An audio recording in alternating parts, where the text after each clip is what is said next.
추석 명절 잘 보내셨습니까? 아유, 잘 못 보내셨나 본데 힘이 없네. 네, 우리 가정에 계신 분들도 잘 보내셨어요?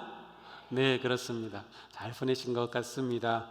네, 이렇게 추석 명절 보내시면서 우리 가족들끼리 함께 지내면서 섬김의 삶 잘 사셨죠?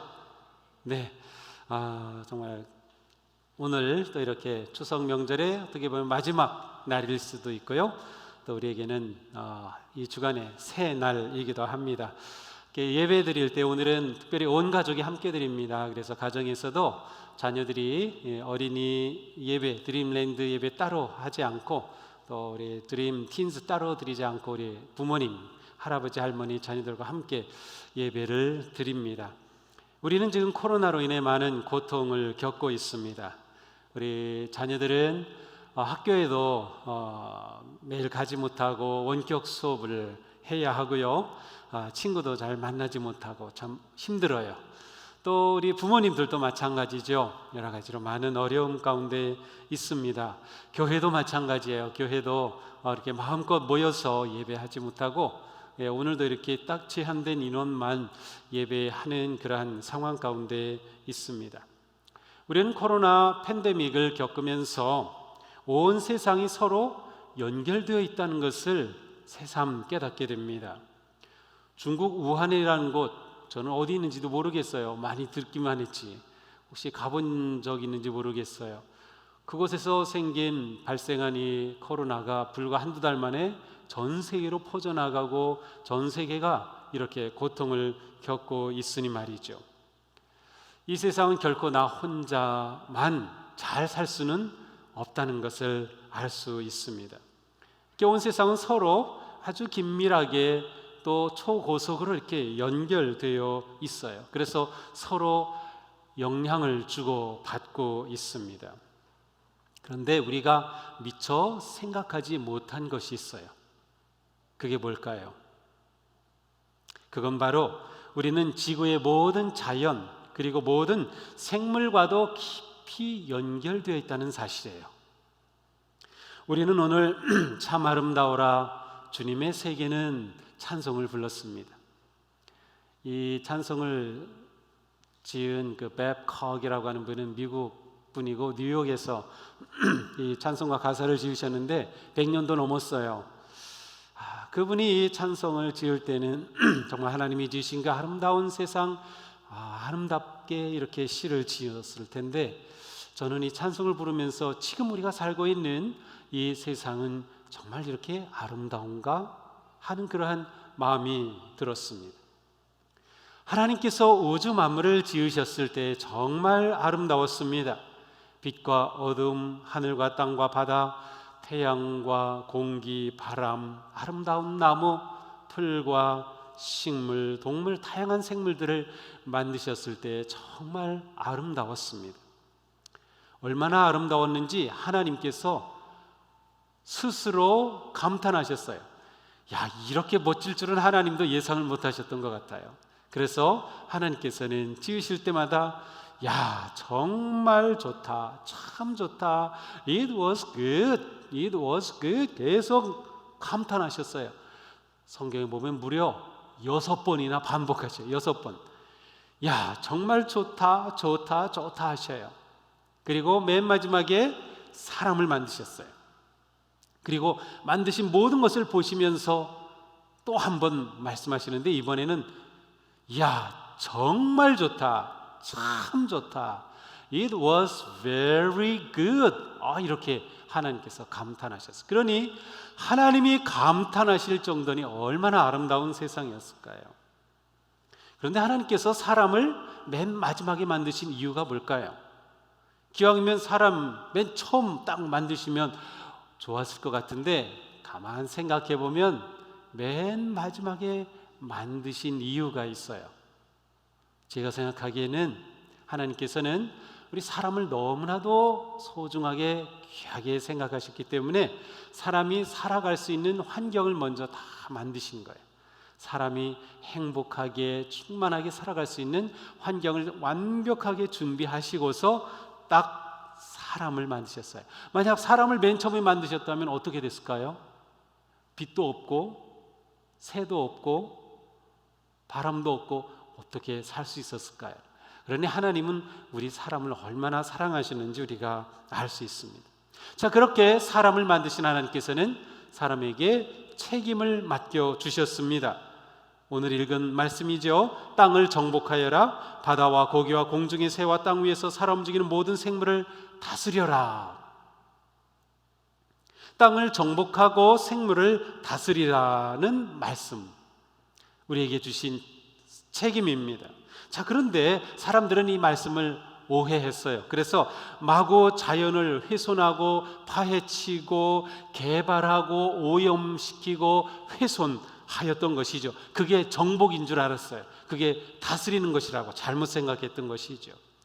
그 뜻이 아니에요. 하나님께서 우리에게 맡기신 이 책임은 곧 하나님이 지으신 이 자연을 잘 보존하고 잘 어울려서 살면서 행복하게 돌보라는 뜻이에요. 이 자연을 잘 보존하고 돌보라고 우리에게 맡겨주셨어요. 그러나 불행하게도 지금 지구는 점점 죽어가고 있습니다. 지구가 아파서 신음하고 있어요. 사람은 그동안 너무나도 지구를 괴롭혔어요. 학대하였어요. 코로나의 이 고통과 자연의 재해는 너무나도 사람들이 지구를 괴롭히고 힘들게 하니까 더는 참을 수 없다고 울부짖는 소리예요. 이대로 가면 지구는 다 멸망하고 맙니다. 이대로 가다간 우리는 죽고 말아요. 더는 참을 수 없어요 하고 지구가 막 울부짖은 게 바로 코로나인 거예요. 사람은 왜 개발이라는 이름으로 자연을 착취하고 파괴하고 오염시킬까요? 그것은 사람의 탐욕 때문에 그래요. 탐욕 때문에. 사람이 욕심으로 자연을 파괴하고 더럽힌 참혹한 결과는 생태계가 파괴되고 기후가 변화되고 환경이 오염되고 그리고 지금처럼 신종 감염병이 생겨나는 거예요. 사람이 지으신 세상은 균형 잡힌 관계 속에서 긴밀하게 서로 영향을 주고받으며 공존하게 되어 있었습니다. 그러나 사람이 자연을 돌보지 않고 생태계가 파괴되면서 신비롭게 유지되던 그러한 균형이 깨어지고 예기치 않은 혼란이 찾아오고 있습니다. 수많은 생물이 멸종 위기에 놓여 있습니다. 생태계의 교란으로 자연 질서 자체가 무너지고 있습니다. 지금 이 위기 상황은 보통이 아닙니다. 아주 심각한 상태에 놓여 있어요. 영상 한번 보겠습니다. 전 세계를 팬데믹의 공포로 몰아넣은 코로나19. 중국 우한에서 첫 발병을 보고한 지 100일 만에 전 세계 누적 확진자 수가 150만 명을 넘어섰습니다. 코로나19는 시작일 뿐 더 강력한 신종 바이러스 감염병이 찾아올 수 있다는 경고가 이어지고 있는데요. 우리는 왜 지금 바이러스 폭풍의 시대를 맞이하게 된 걸까요? 환경 파괴, 세계화, 도시화 이런 것들이 사실은 신종 감염병이 더 자주 출몰하게 되는 아마 근본적인 원인일 거예요. 어쩌면 코로나19는 생태계 파괴와 환경 오염, 기후 위기가 불러온 재앙일 수 있는 건데요. 신종 감염병을 통해 그동안 우리가 잊고 있었던 지구의 경고를 다시 되짚어봅니다. 우리는 지금 지구가 처한 상황을 잘 알아야 합니다. 환경 파괴와 기후 변화의 심각성을 인식하고 우리의 생활 방식을 바꿔야 합니다. 우리 신앙생활은 환경을 잘 보존하고 생태계를 지키며 생태계 오염과 파괴를 막는 것과 깊이 연결되어 있어요. 내가 예수님을 잘 믿는 것, 신앙생활 잘하는 것이 이러한 생활과 깊이 연결되어 있는 것입니다. 왜냐하면 하나님의 자녀인 우리는 하나님이 우리에게 선물로 주신 지구를 잘 보존하고 공존하며 지켜야 하는 사명을 받았기 때문입니다.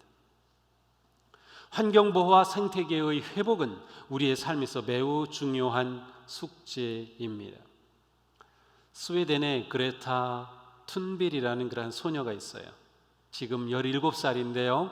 15살 때에 기후변화에 대해서 경고를 하면서 세계적으로 기후 관련된 연합 또 행동을 이끌어가는 세계적인 환경 운동가가 되었어요. 잠깐 보겠습니다. 이러한 환경 문제의 심각성을 깨달은 이들은 지구를 살리기 위해 국가적 차원의 기후위기 비상행동을 준비할 것을 요구하고 있고, 일각에선 기후 파업 시위를 벌이기도 하는데요. 그 중심에 스웨덴의 10대 환경운동가 그레타 툰베리가 있습니다. People are dying. Entire ecosystems are collapsing. We are in the beginning of a mass extinction, and all you can talk about is money and fairy tales of eternal economic growth. How dare you! 툰베리의 울분에 찬 목소리는 사람들에게 경각심을 심어주기에 충분했고, 사람들은 그녀의 외침에 귀 기울이기 시작했습니다. 네, 툰베리의 연설을 보며 깜짝 놀랐어요. 막 충격적이었어요. 맨 마지막에 How dare you! 어떻게 그럴 수 있냐고 막 분노하는 그런 아주 충격적인 연설이었습니다. 이제 우리는 코로나의 위기 속에서 지구를 생각해야 될 때입니다. 자연 환경을 우리의 소모품이 아니라 함께 살아가는 친구로 삼아야 합니다. 우리가 지구의 주인이 아닙니다. 지구의 주인은 하나님입니다. 그리고 하나님은 우리가 지구를 보호하고 서로 공존하며 행복하게 살도록 그렇게 맡겨주신 거죠. 사도 바울은 이렇게 말씀한 적이 있습니다. 이 세상 창조 때부터 하나님의 보이지 않는 속성 곧 그분의 영원하신 능력과 신성은 사람이 그 지으신 만물을 보고서 깨닫게 되어 있습니다. 자, 이 말씀은 무슨 뜻인가 하면 이 세상의 모든 자연 속에는 하나님의 속성이 담겨 있다는, 하나님의 마음이 담겨 있어서 사람이 자연을 보면서 말이죠, 하나님의 신비함을 깨달을 수 있고 하나님의 거룩함을 깨달을 수 있다는 것입니다. 자연 속에 하나님이 숨쉬고 계신 거예요. 그러므로 자연은 우리가 마음대로 파괴하고 오염시키고 개발해야 할 대상이 아니라 보호하고 함께 어울리며 행복하게 살아야 할 하나님의 선물입니다. 인디언 속담에 이런 말이 있어요. 우리가 사는 지구는 조상으로부터 물려받은 것이 아니라 우리의 아이들로부터 빌려온 것이다. 친환경적으로 사는 인디언들의 멋진 말이죠. 이제 우리는 자연에 관한 생각, 지구에 관한 생각, 또 우리 자신에 관한 생각을 바꿔야 합니다. 그리고 우리가 어떻게 환경을 보호하고 생태계를 회복하며 살아야 할지 깊이 생각하고 구체적으로 실천해야 합니다. 우리의 작은 행동이 매우 중요합니다. 지금 환경 위기 시계는 이미 9시 40분을 넘어섰습니다. 환경 위기 시계는 측정된 시각에 따라 0시에서 3시는 양호, 3시에서 6시는 불안, 6시에서 9시는 심각, 9시에서 12시는 위험 수준을 나타냅니다. 한마디로 시계가 12시에 가까워질수록 환경 파괴의 심각성이 높아지는 것이죠. 이미 우리나라의 환경 위기는 9시를 넘은 위험 수준. 2017년 9시 9분이었던 시간이 불과 2년 만에 37분이나 지난 것만 봐도 우리의 환경 위기가 얼마나 빠른 속도로 악화되고 있는지 알 수 있습니다. 한 가지 분명한 것은 이 기후 시계는 전 세계인들의 노력과 의지로 멈추거나 되돌릴 수 있다는 사실인데요. 우리가 더 늦기 전에 지구 환경을 살리기 위해 할 수 있는 일들은 어떤? 네, 우리가 죽어가는 지구를 살리고 회복하려면 어떻게 해야 할까요? 무엇보다 우리의 생활 습관이 달라져야 합니다. 우리가 할 수 있는 것부터 실천해야 합니다. 한 사람의 행동의 변화가 지구를 살릴 수 있어요. 아까 보았던 그레타 툰베리 그 소녀가 이런 말했어요.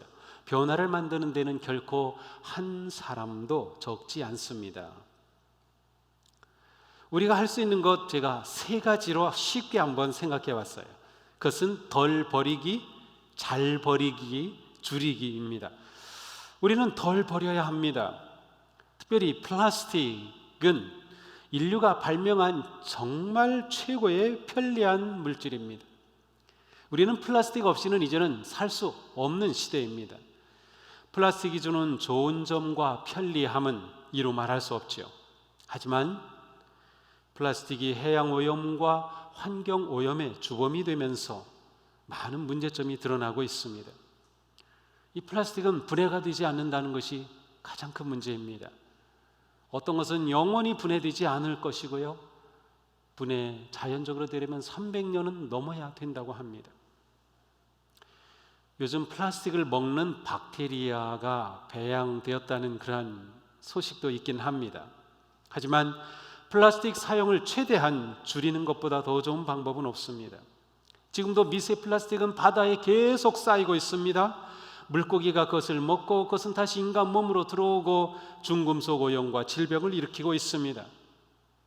우리 코로나 이 상황 속에서 배달 음식 많이 주문하죠. 그러면서 상품 포장 쓰레기가 산더미처럼 쌓여가고 있습니다. 우리는 쓰레기가 아니라 지혜를 모아야 할 때입니다. 지구를 쓰레기장으로 만드는 일을 멈추어야 합니다. 덜 버려야 합니다. 음식물 쓰레기도 줄여야 합니다.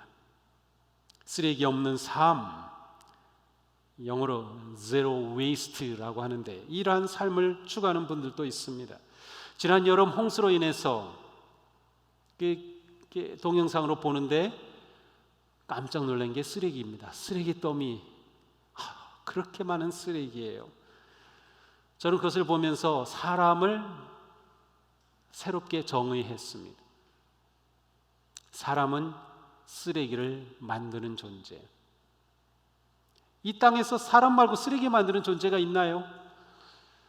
쓰레기를 너무 많이 만들어요. 그래서 우리는 두 번째, 잘 버려야 합니다. 폐품의 재활용은 환경 보존을 위해서 매우 중요합니다. 재활용되지 않은 쓰레기는 매립되거나 소각되면서 또다시 지구를 오염시키고 있습니다. 우리에게 중요한 것은 재활용 수칙을 잘 지키는 것입니다. 재활용으로 분리수거하긴 하지만 실제로 재활용되는 것은 30%밖에 되지 않아요. 재활용 분리했는데 재활용되지 못해요. 왜냐하면 수칙대로, 원칙대로 분리하지 않았기 때문입니다. 예를 들면 종이 상자를 버릴 때에는 그 겉에 붙은 그 플라스틱의 모든 테이프 다 떼어야 합니다. 라벨지 다 떼어야 합니다. 그것은 떼어서 쓰레기통에 버리고 딱 종이 박스 상자만 딱 내놔야 그게 활용이 됩니다. 우리가 기왕 분리수거할 거면 그렇게 잘 지켜야 합니다. 잘 버릴 줄 아는 삶이 신앙생활입니다. 우리가 버려야 할 것 참 많아요. 욕심도 버려야 하고 미움도 버려야 하고 분노도 버려야 하고, 그런데 쓰레기도 잘 버려야 합니다. 잘 버려야 돼요. 잘 버리면 지구가 회복되고 건강해집니다. 지구가 건강해진다는 것은 우리가 건강해진다는 뜻입니다. 자, 이제는 줄이는 것도 필요합니다. 우리 고기 너무 좋아하죠. 그런데 환경 보호를 위해서 좋아하는 육식을 좀 줄이는 게 필요합니다. 고기를 먹지 말라는 뜻 아닙니다. 저도 고기 아주 맛있게 잘 먹어요. 그 맛있는 삼겹살 어떻게 안 먹고 살 수 있어요? 그 맛있는 한우 고기 안 먹고 어떻게 우리가 살아갈 수 있겠어요? 자, 그런데 우리가 먹는 것 좀 줄이자. 고기를 줄여보는 것이 어떨까? 지구 건강을 위해서 말이죠. 소 한 마리를 키우기 위해서는 1년에 3,000평의 목초지가 필요합니다. 그러니까 소 10마리를 키우려면 3만 평이 있어야 10마리를 키웁니다. 그런데 3만 평에 10마리 키워가지고 무슨 장사를 하겠어요?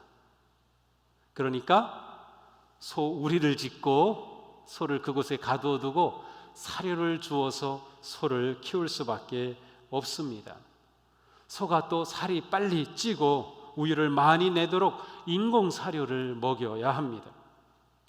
어쨌든 사료를 얻으려면 옥수수를 심어야 하고 또 풀을 얻으려면 그러한 풀밭을 만들어야 합니다. 그러다 보니까 결국 나무를 베어내고 우림을 파괴하고 산을 깎아내기도 합니다. 또한 소를 키우면서 배출되는 메탄가스와 아산화질소의 양이 엄청납니다. 지구를 뜨겁게 하는 그러한 온실가스의 51%가 축산업에서 생깁니다. 그러므로 우리 식단에서 고기를 좀 줄이는 거 필요합니다. 산림이 파괴되면 어떻게 되나요? 야생동물이 살 터전을 잃어버리죠. 곤충과 생물이 살 터전이 사라집니다. 그렇게 사라지니까 그것들이 점점 사람하고 가까워지게 됩니다. 동물을 숙주로 해서 살아야 할 미생물과 바이러스가 77억 인간을 숙주로 살기 시작하면 바로 코로나 같은 것들이 생기는 거예요. 코로나는 동물을 숙주로 살아야 될 미생물인데 사람에게 들어와 사람을 숙주로 삼은 거죠. 이 변종이 얼마나 위험한지 우리는 지금 경험하고 있어요. 생태계 교란과 환경 파괴, 오염, 지구 온난화, 이상기후, 사라지는 빙하와 만년설, 점점 늘어나는 미세먼지, 이렇게 죽어가는 지구를 되살리기 위해 우리가 좀 덜 먹고 덜 쓰는 거 필요한 일입니다. 덜 버리고 잘 버리고 줄이기를 실천하기 위해 우리가 할 수 있는 많은 것들이 있어요. 우리가 생각하기만 하면 됩니다. 그렇게 해서 우리는 좀 불편해져야 될지도 모릅니다. 그런데 기꺼이 우리는 좀 불편해질 필요가 있어요. 우리의 소비하는 방식을 바꾸고 일회용 용기를 사용하지 않고 자연분해 가능한 것으로 대체하고 친환경의 삶의 방식을 배워가야 합니다. 이렇게 될 때 변화하기 시작할 겁니다. 지구가 회복될 겁니다. 살아날 겁니다. 코로나 시대에 우리의 신앙생활을 친환경으로 바꿔야 합니다. 그래서 우리는 코로나 시대 코로나 그린, 초록의 코로나로 살아갈 수 있어야 합니다. 하나님의 선물인 지구를 사랑하고 환경을 보호하는 것, 이것이 우리의 진정한 신앙생활입니다. 지구를 살려야 합니다.